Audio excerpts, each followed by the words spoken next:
Today, Shay, Irie, and I are on a mission to try and make table salt from scratch. I've always wanted to try and make one of those videos where people boil down ocean water and make sea salt, but then I realized why do that when I have access to an actual salt mine, basically in my backyard. Here in Camp Verde, just minutes from our home, is a massive salt deposit, one that's considered the oldest salt mine in the United States.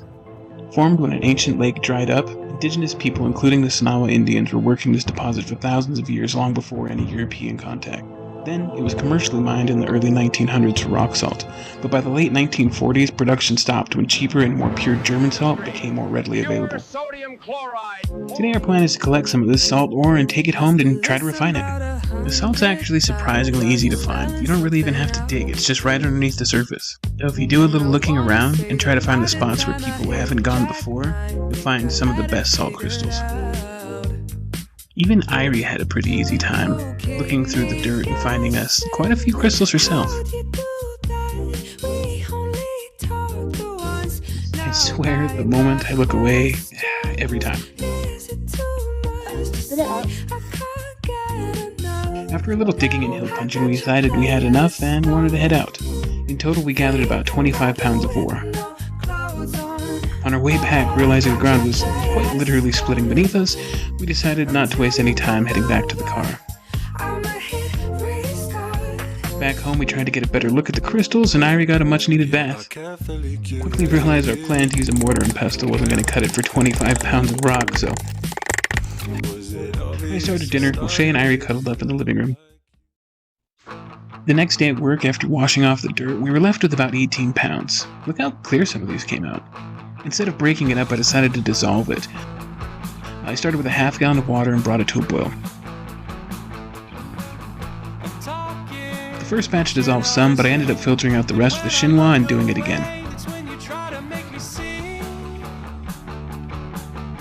Once the salt was in solution, I let the sediment sink to the bottom, then carefully poured off the top, trying to leave most of the mud behind.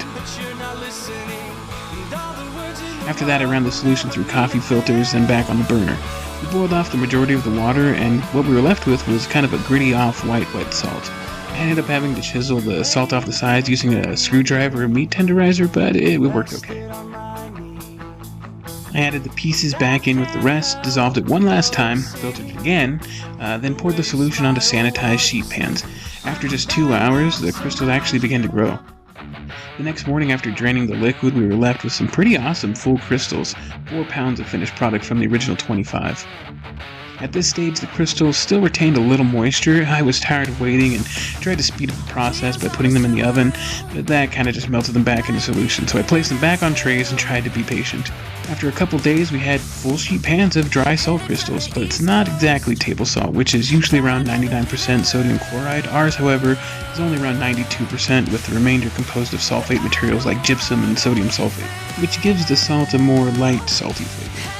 One cool thing, though, is the salt's thermal conductivity. Because the rock salt's mixed with the sulfates, it quickly absorbs heat from your body, making them always feel cool to the touch. It's cold. Yes, it's always cold. That's why it's so special.